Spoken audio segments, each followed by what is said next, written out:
Aquest any ho hem volgut fer acompanyats de diverses entitats perquè nosaltres entenem que com més ens acostem a la independència, com més ens acostem a la creació de l'estat propi, més clar ens queda i més clar s'ha de fer evident que la independència no pot ser només un trasllat d'unes fronteres, que a més són unes fronteres artificials, ni és una frontera real l'Albera ni ho serà la Ribagorça o l'Ebre, però no volem que sigui només un canvi de fronteres, sinó que volem que la independència sigui l'oportunitat per crear una societat nova des de zero, sense els vicis, sense les corrupteles i sense el mal fer que té l'estat espanyol. I per això, perquè volem mostrar quina és la societat que volem construir, hem demanat que ens acompanyessin un seguit d'entitats que per nosaltres representen de manera clara el que volem que sigui la Catalunya de l'estat propi. Som una colla de joves que veuen que les coses no van bé.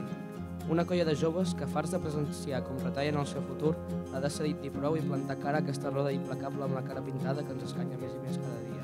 Per tot això lluitem, ens organitzem i combatem el feixisme des de les aules també com podem, plantejant una alternativa socialista necessària on poder rebre una formació de qualitat independentment del nostre nivell d'ingressos, on se'ns tracti com a persones i no com a peons d'aquest sistema que pren el poder al poble. Des de les aules combatem dia a dia per construir l'educació que volem, una educació de qualitat, pública, popular, antipatriarcal i en català. Visca la terra! La plataforma SOS Educació està conformada per famílies, per pares, mares, per alumnes, per professors, per mestres, per totes aquelles persones que consideren que l'educació és la principal eina de transformació del futur. Reivindica i exigeix que s'acabin les retallades en educació, que s'aposti clara i decididament per una escola pública, catalana i de qualitat, i que les tres coses van lligades de la mà, que és imprescindible seguir apostant per l'educació i seguint apostar per l'educació pública, perquè és el nostre futur. Sense educació pública no tenim futur, ni com a societat ni com a país. I aprofito per mostrar la nostra solidaritat amb els companys i companyes de les Illes Balears que estan en vaga defensant l'agressió que el govern del PP fa contra l'educació pública.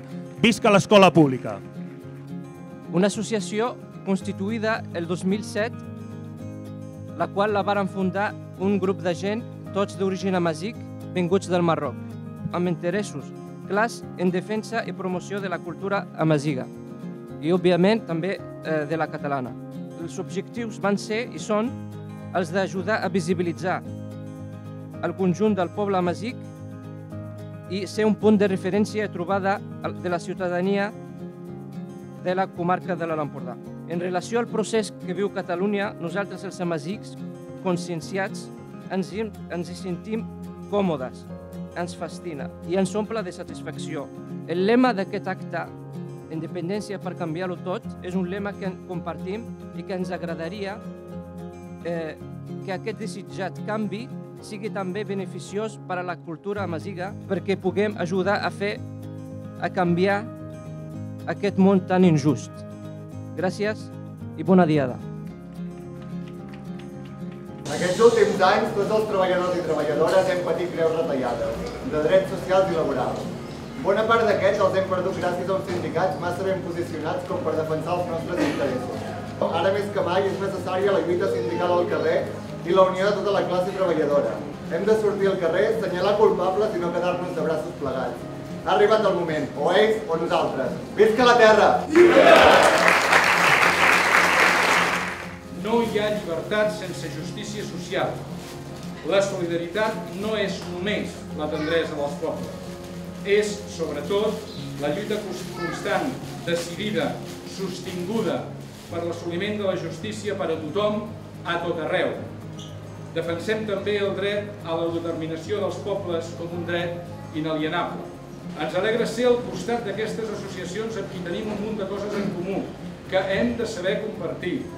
És bo que hi hagi oportunitats com aquesta de poder-nos escoltar, de poder-nos conèixer i mirar de col·laborar.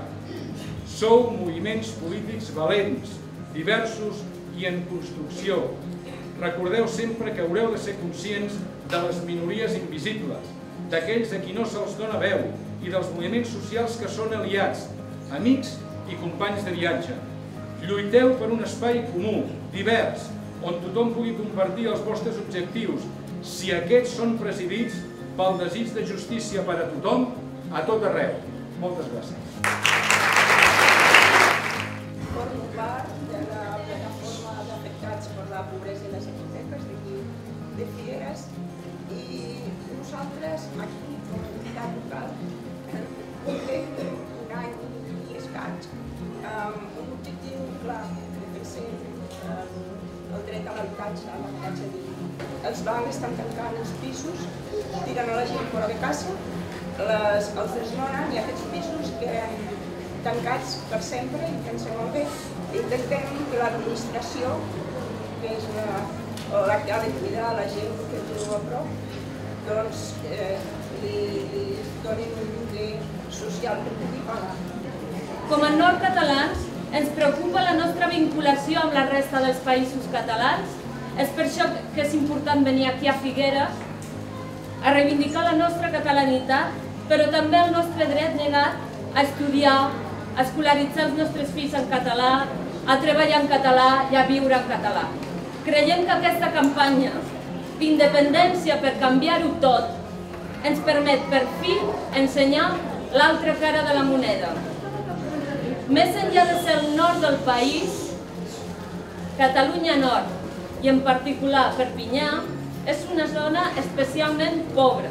És per això que des del grup promotor de la CUP de Perpinyà hem començat a treballar, per una banda, implicant-nos en la lluita antifeixista, però també amb la voluntat de treballar per una transparència política en les institucions de casa nostra. Potser la nostra independència política no serà tan aviat com la vostra, però la nostra lluita quotidiana és per trencar amb totes les altres dependències que ara mateix ens ofeguen. Visca la terra!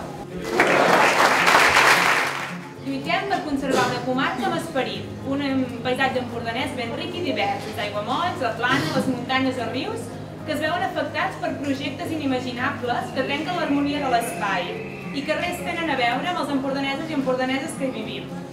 Des de la mat, el tren d'alta velocitat, carreteres i rondes pensades per ciutats molt més grans que no pas la nostra, macrourbanitzacions enmig de masses forestals o grans parcs eòlics a les carenes, són possibles per la bona entesa de les grans empreses amb el govern del país, de l'Estat o de tot plegat.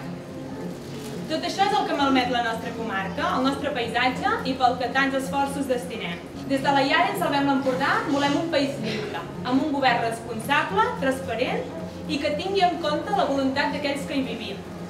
Volem una Catalunya lliure on tots puguem decidir quin país volem. Lliure de corrupció, on la planificació a llarg termini, saber com volem ser d'aquí uns anys i quin país volem deixar als nostres fills, sigui una prioritat. Nosaltres proposem una comarca i un país que camini cap a la sostenibilitat amb l'entorn, amb una economia encarada a treure profit de la nostra terra, essent ben respectuosos i fomentant un model de negoci que aprofiti i no s'aprofiti dels valors naturals i culturals de la comarca i el país. Per tots aquests motius, des de la Iara i Salvem l'Empordà, des de ja fa anys, donem i seguirem donant suport a les convocatòries i mobilitzacions per aconseguir la independència de Catalunya, per tal de fer del nostre un país millor. Moltes gràcies. Som Arran i fa un any vam dir que havíem nascut per vèncer i avui podem afirmar que en un any hem arrelat tot demostrant el començament del que serà el camí cap a la victòria. Joves Unides sota una mateixa consigna. Per la independència, el socialisme i el feminisme en els països catalans. Les nostres condicions com a joves empitjoren. Un atur del 60%, un augment de les matrícules desoblitats, una classe política que ens envia a Londres a servir cafès mentre venen al nostre país. Un any en què hem recordat el company Guillem Agulló, perquè ja en som 20 del seu assassinat. Perquè fa 20 anys que ells que no pensaven com nosaltres li van prendre la vida. Però nosaltres no l'hem oblidat. I poden passar 20 anys més que no l'oblidarem. Com tampoc hem oblidat a tots aquells que van donar la vida per la llibertat del nostre poble. Per això, avui també volem recordar Elia Badia i Toni Lecho. Però nosaltres hem perdut la por i ens podem detenir en personal, que nosaltres seguirem amb el punt ben alt fins a aconseguir la victòria. defensant costes, muntanyes i tots els paisatges que ens envolten, perquè no deixarem que ens destrossin les contrades, perquè no volem línies d'AVE, presons monstruoses, línies de la mat ni projectes de prospeccions a les nostres costes. Per això, tornem a dir un cop més, ni un pam de terra ni una gota d'aigua. Amb aquest any hem demostrat que RAN és una eina de combat contra els estats opressors, però també una escola de formació, una eina de debat i d'anàlisi del que ens envolta, capaç de fer front i aportar iniciatives des d'un punt de vista juvenil. Amb el somriure de la victòria assolida, alcem els punys cap a una nova etapa, la de vèncer, perquè seguirem avançant, amb l'esperit d'un poble conscient que lluita per la seva llibertat, per la independència, el socialisme i el feminisme als països catalans. Visca la terra! La realitat política, sobretot al Principat, ha experimentat en els darrers mesos o en els darrers anys una acceleració dels esdeveniments polítics dels quals no en som aliens. Ens en sentim motor, part i protagonistes també d'aquesta acceleració dels temps polítics de l'autodeterminació que s'acosta cada vegada més en el nostre país, que cada vegada més suma més gent i que precipita esdeveniments polítics que esperem que arribin algun dia a la independència. Havia començat una crisi que havia fet caure les caretes de l'economia i del país en què vivia.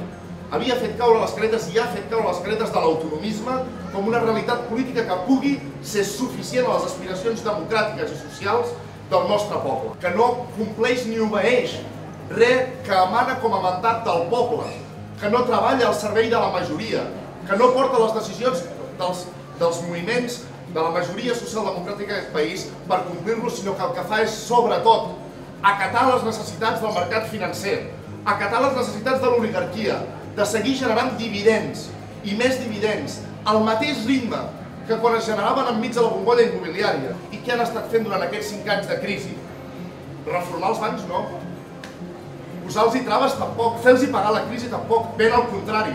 Donar-los tots els diners públics i convertir el seu deute i el seu mal negoci en les nostres retallades en serveis públics, en el nostre augment d'impostos, a les nostres retallades de l'educació, a la nostra privatització paulatina de la sanitat pública que s'està donant ara mateix, en aquests moments, en mans de l'oligarquia pròpia de Catalunya i que estem perdent serveis, CAPs, urgències, ambulàncies a diari en el nostre país. Pitjors serveis públics privatitzats, més impostos, un 25% d'atur i, sobretot, reformes laborals, retallades a les beques menjadors, reformes de les institucions, supressió de regidors als ajuntaments, reforma de l'administració pública, rebaixes salarials en el funcionariat, en els treballadors públics, però també i notòriament a l'empresa privada, que és els treballadors de l'empresa privada qui ho està passant pitjor.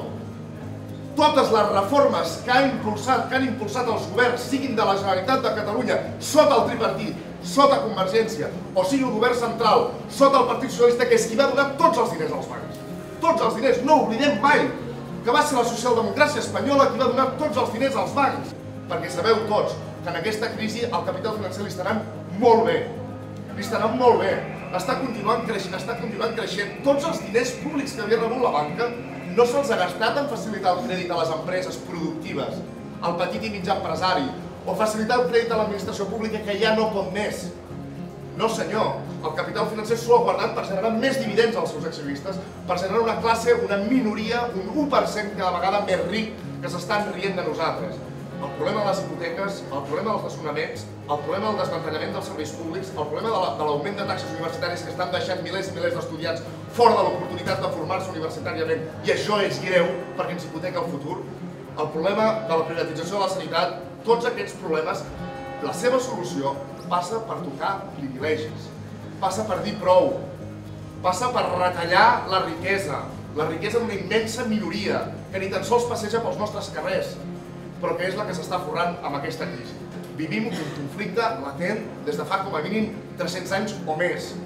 És un conflicte mal resolt, irresolt, que és el de la nostra llibertat nacional, de la dignitat de la nostra llengua, de la unitat dels països catalans, i que ningú, ni la Caixa, ni Abertis, ni Repsol, ni Gas Natural, ni l'estat espanyol, ni la Unió Europea tenen el dret de retallar-nos, el dret de decidir com volem articular-nos com a societat. Que són ells els que ens diuen com ha de ser l'Estatut d'Autonomia, si el poden retallar o no.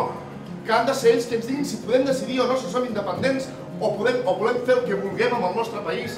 Resulta que és Gas Natural, que és Abertis, que és Repsol, que és Fainé, que que és la Caixa, que és el Banc Sabadell, que ens diuen com hem d'ordenar les finances a les nostres administracions, què hem de prioritzar, si l'educació pública o les autopistes de pagament.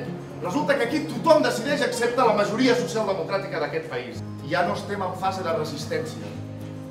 L'esquerra independentista en la lluita nacional ja no pot estar ni estar en fase de resistència.